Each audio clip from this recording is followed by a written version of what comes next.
ሁሉ ደርሷል ማለት ነው። ቡናዬም ፈልቷል። እንግዶችም እየመጡ ነው።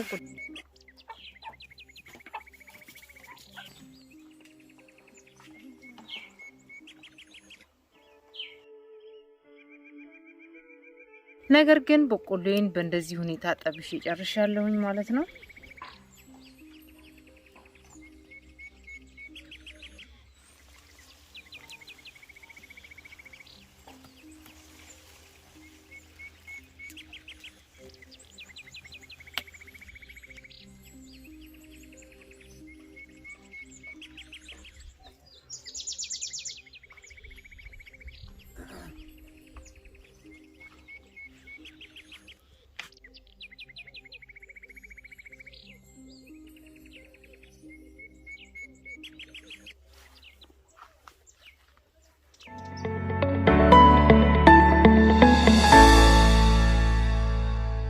አሰላሙ አለይኩም ወራህመቱላሂ ወበረካቱ። ውድ ቤተሰቦቼ እንዴት ናችሁ? ሰላም ናችሁ ወይ? በያላችሁበት ሰላማችሁ ይብዛ። ሰሞኑን እንግዲህ ጥፍትፍት ብያለሁኝ። ብዙ ሰዎች ጠፋሽ ብላችሁ ኮሜንት ጽፋችሁልኛል። አዎ በተለያየ ምክንያት ጠፍቻለሁኝ ማለት ነው እና በአዲስ ቪዲዮ ብቅ ብያለሁ። ውድ ቤተሰቦቼ እንደምታዩት እንግዲህ ማለት ነው እሸት ደርሷል በቆሎ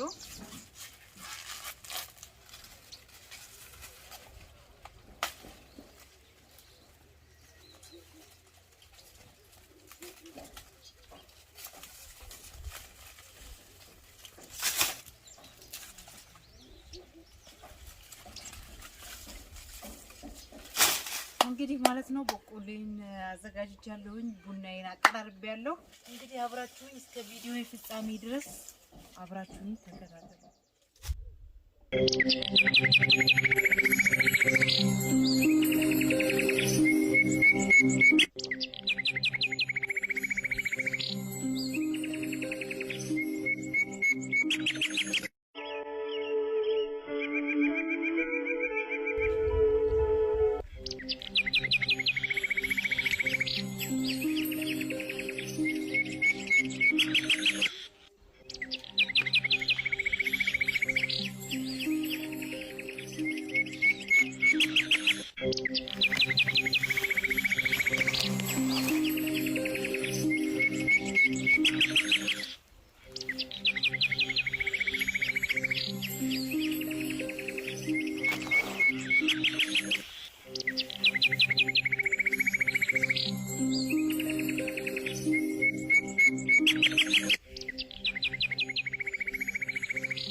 እናም ማለት ነው ቡና አብረውኝ የሚጠጡ ሰዎች አሉ። ኑ ተብለው ተጠርተዋል። እነሱ እስከሚመጡ ድረስ እኔም በቆሎዬን እንጠብሳለሁኝ እንዳይቀዘቅዝ።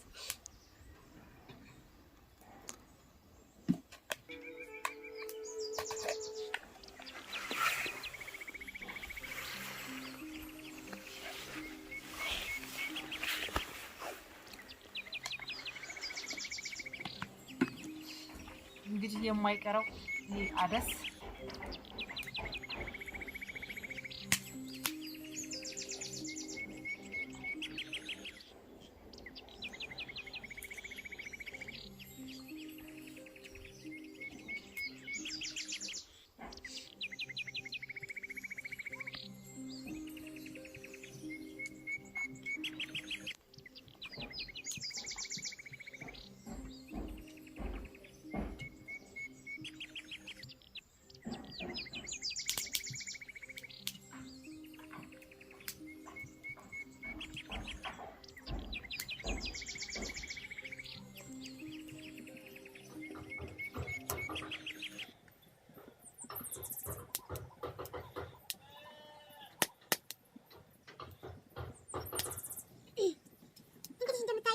በቆሎ እየጠበስኩኝ ነው ቡናዬም ፈልቷል ድጋሚ ጥዷለሁ እንዳይቀዘቅዝ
ቤተሰብ እንግዲህ ማለት ነው ይሄው በቆሎ ደርሷል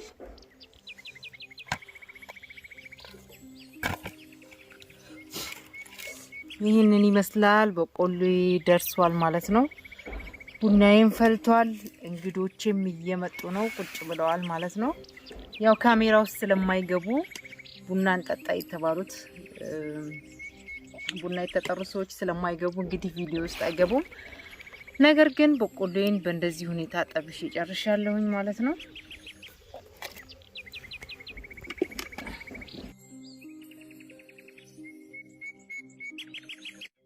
እንግዲህ እንደምታዩት ማለት ነው የገብስ ቆሎ የፈለገም አለ የገብስ ቆሎ አለ እዚህ ጋር ገብስ አለ ሽምብራ አለ እንግዲህ የገብስ ቆሎ መብላት የሚፈልግ የገብስ ቆሎ በቆሎ የፈለገ በቆሎ እየበላ ቡና መጠጣት ይቻላል ማለት ነው ቡናዬም ደርሷል እንግዲህ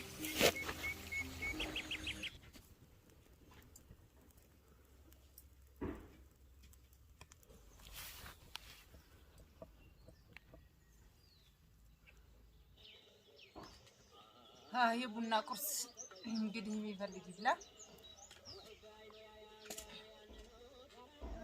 እናቴ እንጂ ነይ ቢ እንጂ ጨርሻለሁ የቡና ቁርሱን በላሁኝ ቡናውን ከመስጠቴ በፊት ቪዲዮ ስለማይገቡ እንግዲህ አብረውኝ ያሉት ቡና የሚጠጡ ሰዎች በቆሎ ማሻአላ በጣም ነው የሚጣፍጠው እሺ ስለሆነ ይለኛል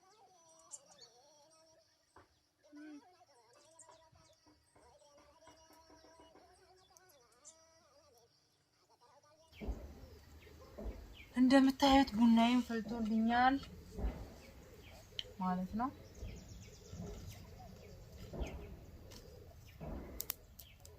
ቢስሚላሂ ረህማን ረሂም አቡል ጀባ ቃጀባ በረካ ጀባ የወለደሽ ጀነት ይግባ አንቺን ያርግሽ ባላበባ ምቀኛሽን ያዝልሽ በቀሚስሽ አይገምቱሽ ልብሽን ጣ እንደወተት ጉድፍሽን ይጥረግልሽ የበላሽው አይጎርብጥሽ ባላንጣሽን ያዝልሽ ከሰው ክፉ ይጣብቅሽ ሀጃሽ ሙላ ካሴ ዱብሽ አሜን ይያሽ አያፍዝዝሽ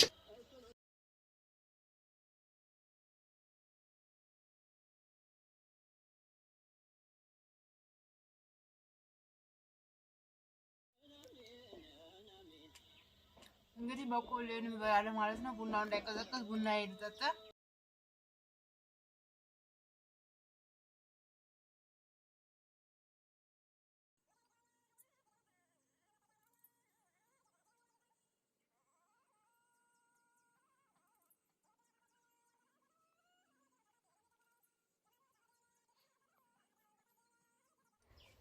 ውድ ቤተሰቦቼ ለዛሬ የነበረኝ ቪዲዮ ይሄንን ይመስላል እንግዲህ ቤት ውስጥ ዛሬ እናትና አባቴ ጋር እነሱ ቤት ነው ያለሁት ማለት ነው ቤት ውስጥ ያሳለፍኩትኝ እንግዲህ ቡና ቡና አፍልቼ ግቢ ውስጥ ቤቱን ሞቅ ሸብረቅ አድርጌላቸዋለሁኝ። እንግዲህ የሚያምር ደስ የሚል ሽታ አለ፣ በቆሎ አለ፣ የገብስ ቆሎ አለ ምናምን ግቢ ውስጥ ቡና አፍልቼ በቃ ሞቅ ሞቅ ብሏልና ጎረቤቶች ሰዎች አሉ እዚህ ቁጭ ብለው ቡና መጠጣት የሚፈልጉ። ስለዚህ ቪዲዮ ላሳጥርላቸው። ውድ ቤተሰቦቼ በሌላ ቪዲዮ እስከምንገናኝ ድረስ አሰላሙ አለይኩም ወራህመቱላሂ ወበረካቱ።